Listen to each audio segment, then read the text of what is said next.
Hello, everyone, and welcome back. We are back. Welcome back to my channel. I hope everyone has been blessed in this season. I know this season has been kind of crazy, but I hope you all are well. Welcome back to the conversation.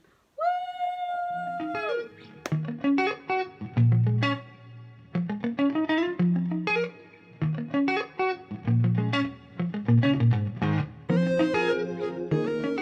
Be sure to subscribe. Please be sure to like and share. I'm going to be sharing this throughout my various social media platforms. So please like, share, comment, pose questions if you're interested in engaging in the topic that we're going to be chatting about on today. So thank you all for being a part of the conversation. And again, let's get right to it.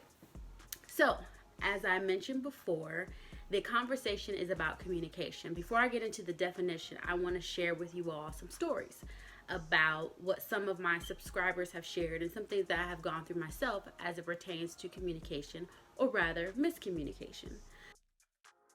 Sweeping things under the rug that bother you. In a nutshell, being dishonest about things that you're frustrated with or things that are red flags to you that you don't address. I've heard of several instances, whether that's been with my friends or just myself, where I have not been forthcoming with things that bothered me or things that concerned me in a particular relationship. And therefore, when it got so heavy on me, or rather heavy on my friend, they just kind of blew up. And it's like, well, bro, You didn't communicate that on the front end, so how was I supposed to know? I'm not supposed to be a mind reader. That's where a lot of the communication gets all tangled up and misconstrued because we are thinking we know what the other person thinks, or vice versa. Y'all know what I'm talking about, where a person is assuming you brush things under the rug. It doesn't make anything better. You are just settling. That's number one. You're settling in the hopes that the person will get it. But if those expectations are not communicated on the front end, then that person's not just gonna get it. It has to be something that's laid out, plain and simple. Now, granted, it's nothing wrong with having standards, but some expectations set you up for resentment on the back end. So put it on the table and say, hey, this is concerning to me. Are we willing to work this thing out or come to a compromise?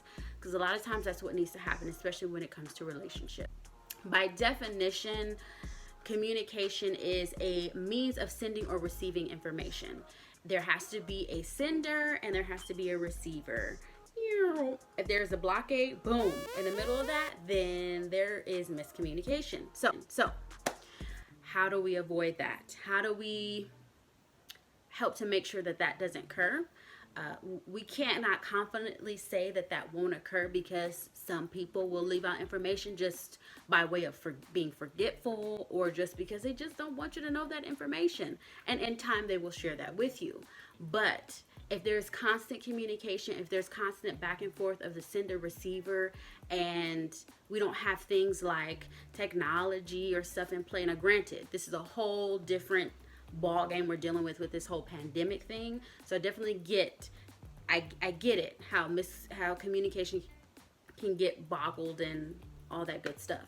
But if anything, this is helping people to communicate more often and more regularly. I think in this instance, more communication is better than less. The question that I asked you all is, what are the reasons and causes for miscommunication? I did get some feedback, so I thank you. I'm going to share that at the latter part of this video.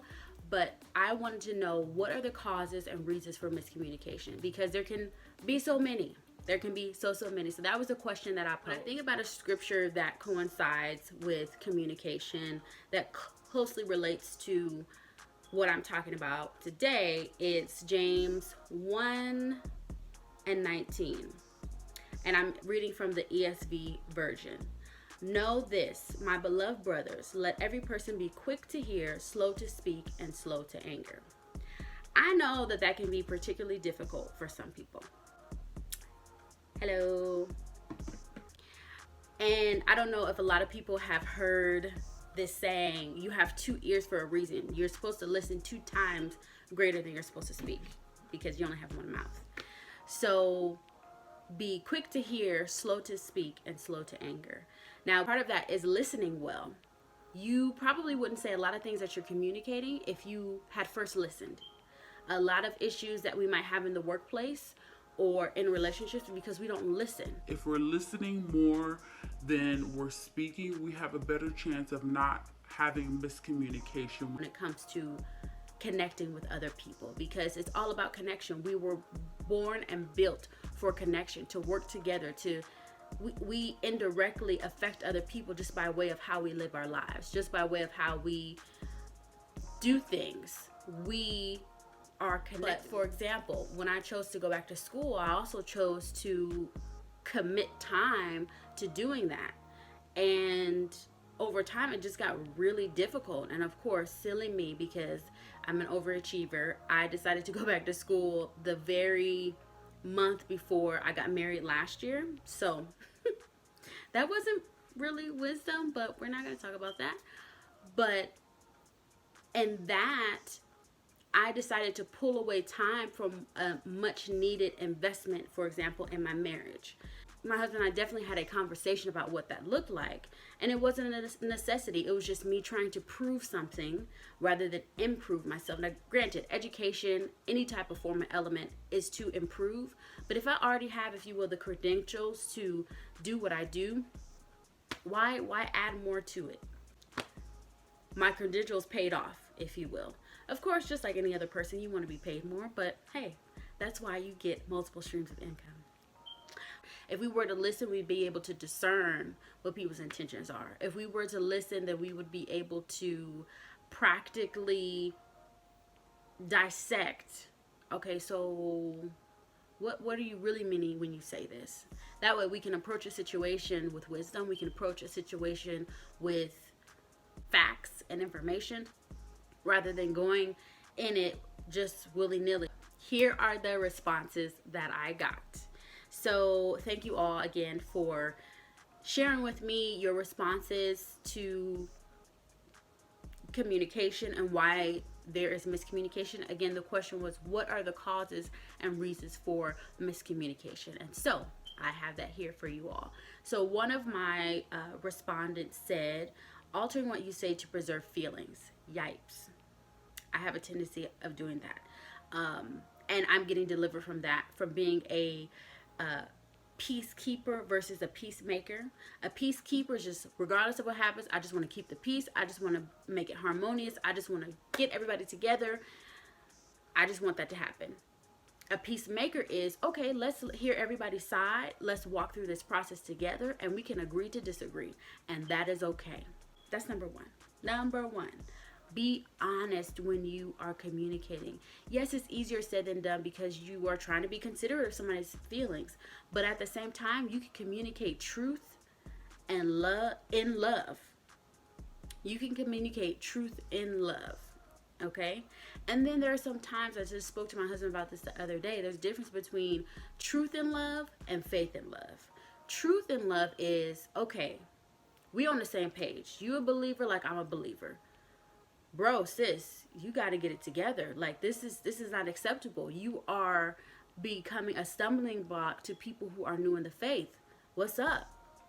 Now, love and faith is, you're not a believer and you're living a lifestyle that obviously is not pleasing to God, but because I love you like Christ loves me, I want to demonstrate that love, and I believe in the God above to be able to come into your heart, to be able to change you, to work in and through you so that you can realize your ways. Okay? And there's two different ways to communicate that. To be considerate of people's feelings. I believe it's Todd White that says, when you approach people, don't go for the jugular. Go for the heart. Go for the heart. What is something that's common that you all may have experienced? And granted, you don't want to expose yourself greatly to somebody who you don't know that could take that information and run with it and spread it all across the world, but you definitely want to demonstrate a heart of love. Another response that I got was too much talking and not enough listening. That goes back to being a listener more so than using your mouth. Now, granted, in this context, when I'm talking, conversation under the palm tree, you are required to listen.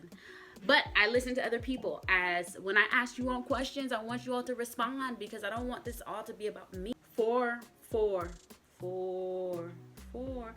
key things that you need to be aware of to avoid, eliminate, minimize miscommunication. Number one, be honest. Honesty is the best policy. I'm sure you've heard of that before. Honesty is the best policy. So go ahead and be honest. I know sometimes it's easier said than done because it's like you're being vulnerable, you're being transparent. But if you have built the foundation of relationship with God, then that place, that vulnerability, if you've already established that with God, then that should be easy for you to do with other people, because we got to remember the foundation to relationship is a relationship with our Father. Okay. Second thing, active listening. That's one thing that a lot of people don't do. But as I was saying, 2 ears and 1 mouth. Let's go ahead and listen twice as harder. Make twice as much of an effort to listen rather than to speak. Like I said, in this particular instance, I'm the one speaking, so you listen. Love you. Okay, and examine your intentionality. That's number 3. Examine your intentionality. What are you trying to get across? Are you making the impact that you're wanting to make? Are you communicating well enough to where people can interpret what you're saying and be receptive to it? Because if somebody's not receptive to what you have to say, then there is an issue. Either you're not coming across in a way that they're willing to receive it, or something's wrong with them. But again, if you're communicating regularly, frequently, consistently on the front end, then it makes it easier for someone to be receptive. And then last but not least, ask questions. I've said that from the get-go. Ask questions, and sometimes overly communicate. It's better for you to overly communicate. And one thing my husband gets frustrated about, I'll say, are you okay? Are you okay? Are you okay? Are you okay? Just because I just want to make sure you're okay. Or him and I use a word, we use concrete, just to set it in stone. I mean, sometimes you have to use those types of techniques, tactics to make sure that communication is on the same page. But if he doesn't say concrete, that for me means that there's room for negotiation. Things could change. And the way our life's been going, things have been changing frequently. So if I don't hear concrete, I don't stay on that. If I have room to move, I will move. But I also have to be cautious to go back and ask the question like, hey, have we settled on this decision? Have we, decided that we're going to move forward this way? And so on. And that's what alleviates a lot of, again, miscommunication, excess. Because if it's concrete, then okay, then I'm not going to address it anymore. Then it's something that has been set in stone, something that we've established and are assured that we're going to follow through with. That is that. So that's all I have for you all for Conversations Under the Palm Tree. Don't forget to tune in on Tuesdays, every Tuesday. And that is Tune In Tuesdays. TNT is going to be explosive. Peace. Is your motive. Because if your motive, I just heard a baby crying. If your motive, are you serious? If your motive is to, I don't know. See, now I done lost my train of thought. I'm sorry, y'all. Thank you all for tuning in to Conversations Under the Palm Tree. I'll see you next week on Tuesday.